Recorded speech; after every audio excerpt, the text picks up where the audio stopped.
जय श्री राधे। इस विषय में बहुत विस्तार से शास्त्र में बताया गया है। एक तो साधक होते हैं। अच्छा, साधक से पहले भी स्थूल होते हैं। उनको मस्त रहते हैं, वो ऋणम कृत्वा घृतम पिबेत रहते हैं, और वो इसलिए भजन करते हैं जैसे किसी बच्चे को दवाई देनी हो तो उसको टॉफ़ी दी जाती है, या किसी बच्चे को भय दिया जाता है कि तुम ऐसा नहीं करोगे तो मार पड़ेगी। तो ऐसे स्थूल होते हैं, वो भय से भजन करते हैं थोड़ा बहुत, कि ऐसा कर लो तुमको बहुत सुख मिलेगा, ऐसा कर लो तुम्हारी फैक्ट्री की हड़ताल दूर हो जाएगी। तो कुछ तो स्थूल साधक होते हैं। कुछ होते हैं प्रवर्तक, जो धीरे धीरे साधन में प्रवृत्त हो जाते हैं। श्रद्धा दृढ़ होने से उनकी वो साधन करने लगते हैं, नाम करने लगते हैं, जप करने लगते हैं, सेवा पूजा करने लगते हैं, और थोड़ा थोड़ा वो भजन में प्रवृत्त हो जाते हैं। उनको प्रवर्तक बोलते हैं। फिर तीसरी श्रेणी में आके होते हैं साधक। साधक माने उनको श्रद्धा दृढ़ हो जाती है, उनको समझाना नहीं पड़ता, उनको बताना नहीं पड़ता, उनकी आदत पड़ जाती है और वो भजन में लगे रहते हैं। तो यही साधक फिर साधन करते करते करते करते सिद्ध हो जाते हैं। इनकी जिस उद्देश्य को लेके, मान लो कृष्ण चरण प्राप्ति के लिए साधना कर रहे हैं, प्रेम प्राप्ति के लिए साधना कर रहे हैं, मान लो मानसी सेवा में ठाकुर जी के मंजरी स्वरूप से ये साधना कर रहे हैं, गुरुदेव ने इनको स्वरूप दे दिया, तो ये साधना करते करते करते करते इनको वो मंजरी स्वरूप अंतश्चिंतित देह से ये जो है उस सेवा को कर रहे हैं, तो ये सिद्ध हो जाते हैं। सिद्ध होने की एक और पराकाष्ठा है। जैसे ये मंजरी स्वरूप में प्रिया जी के ऊपर, प्रिया जी को रंग दे के आए, गुलाबी रंग, कि प्रिया जी ये गुलाबी रंग है, आप श्याम सुंदर के ऊपर डालो। प्रिया जी ने वो रंग डाला, वो श्याम सुंदर के ऊपर तो पड़ा ही, और इस मंजरी के ऊपर भी पड़ गया, दो चार छींटे। ये सब चल रहा है मानसिक अंतश्चिंतित देह से। ना वहाँ रंग है, ना प्रिया जी हैं उपस्थित रूप में, ना वहाँ कोई छींटा है, लेकिन ये अंदर ही अंदर भावना में चल रहा है। और जब उसकी आँख खुलती है साधक की, और वो जब अपनी तरफ देखता है, तो वो गुलाबी रंग के छींटे उसकी सफ़ेद शर्ट पर या कुर्ते पर होते हैं, वास्तव में होते हैं। उनको सिद्ध कहा जाता है, उनका भजन सिद्ध हो गया। ऐसे ही कुछ जो है परिकर होते हैं। परिकर में भी साधन सिद्ध परिकर होते हैं, कुछ अनादि सिद्ध परिकर होते हैं।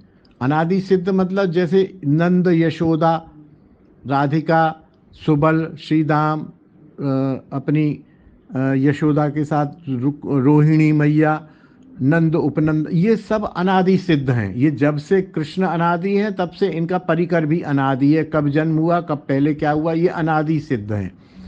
कुछ साधन सिद्ध परिकर होते हैं। कुछ ऐसे भी परिकर होते हैं कि साधन करते करते सिद्ध हो गए, सिद्ध होके उनका शरीरपात हो गया, शरीरपात होके उनको चिन्ह में शरीर मिल गया, चिन्ह में शरीर मिलके वो परिकर भूत हो गए।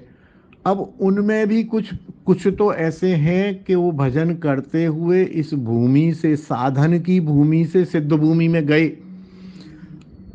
कई बार ऐसा भी होता है कि ठाकुर आज्ञा करते हैं, जैसे हमारे रूप सनातन गोस्वामी आदि हैं, ये सिद्ध मंजरियां हैं, अनादि सिद्ध मंजरियां हैं। इनको दोबारा से भेजते हैं कि जाओ, तुम पृथ्वी पर जाओ, दोबारा से साधन करो, दोबारा से साधन करके उसकी सिद्धि होने पे दोबारा से यहाँ आना, और ये साधकों को एक आदर्श स्थापित करो, और साधकों को ये दिखाओ कि कैसे भजन होता है। तो ये हमारे रूप गोस्वामी, ये आचार्यगण जो है, ये परिकर होते हुए भी पुनः यह साधन भूमि में आ जाते हैं, और साधन भूमि से पुनः फिर परिकर भूत हो जाते हैं। हम जैसे कुछ जीव लोग हैं, वो यहाँ साधन करते हैं, साधन करके सिद्ध होते हैं, सिद्ध होके परिकर बन जाते हैं। कुछ परिकर भी अंशभूत जैसे हैं, कुछ परिकर भी ऐसे होते हैं जैसे मीरा है। मीरा सत्यभामा का अंश है। उनके मन की ये जिज्ञासा रही कि मैं तो यहाँ द्वारकाधीश को देखती रही, सेवा करती रही, पत्नी बनी रही, लेकिन ये द्वारकाधीश तो राधे राधे करते हैं। कुछ बताते हैं कि वो कोई माधवी नाम की गोपी थी, श्याम सुंदर पर आकर्षित थी। तो फिर कृष्ण ने कहा जाओ तुम मीरा बनो, दोबारा से जीव कोटि में जाओ और जीव कोटि की तरह से लीला करो। जीव नहीं थी वो, मीरा जीव नहीं थी। जीव होती तो उसका अंतिम संस्कार होता। वो परिकर थी, वो दिव्य थी, वो चिन्मय शरीरधारी थी, इसलिए उसको सांप नहीं खा पाया, इसलिए उसको विष, ये जो जड़ जगत के सांप और जड़ जगत के विष उस पर प्रभाव नहीं कर पाए। तो वो उसने दोबारा से वो जीवों की तरह से लीला की और ये सब किया और गिरधर गोपाल सब उसका आस्वादन किया, क्योंकि वो अंशभूत थी सत्यभामा की और द्वारकाधीश की वो सहचरी थी, द्वारकाधीश की अर्धांगिनी थी। तो दोबारा जाके द्वारकाधीश में ही समा गई। तो ये अंशभूत होते हैं। ऐसे ही जैसे कंस है, कंस उनका परिकर है। कंस कोई भक्ति नहीं कर रहा है, रावण उनकी भक्ति नहीं कर रहा। रावण को भेजा गया, जाओ तुम रावण बनो और ऐसे ऐसे सीता को चुराना। कंस को भेजा गया, तुम हमारे मारने का करना। शिशुपाल को भेजा गया, तुम 100 गाली देना। ऐसे ही हिरण्याक्ष को भेजा गया। ये परिकरभूत होते हैं और परिकरों को दोबारा से इस साधन भूमि में भेजा जाता है लीला के लिए। और लीला क्यों करते हैं? मद भक्ता नाम विनोदार्थम करोमि विविधा क्रिया।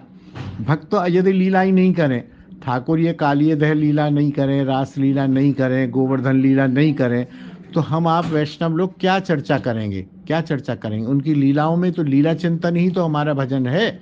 नाम रूप लीला धाम, इन्हीं का ही तो चिंतन करना है। और रूप का चिंतन लीलाओं के साथ करना है, धाम का चिंतन लीलाओं के साथ करना है, नाम का चिंतन लीलाओं के साथ करना है। तो इस प्रकार मैंने थोड़ा मोटा मोटा बनाया, यद्यपि इस विषय में बहुत बड़ा विस्तार है। मेरी स्मृति के आधार पर बताया, स्मृति में कुछ भूल भी रहा हूँगा मैं, फिर भी इस विषय में ग्रंथों में पढ़ा जा सकता है, देखा जा सकता है। संक्षेप में मैंने निवेदन किया। जय श्री राधे, जय निताई।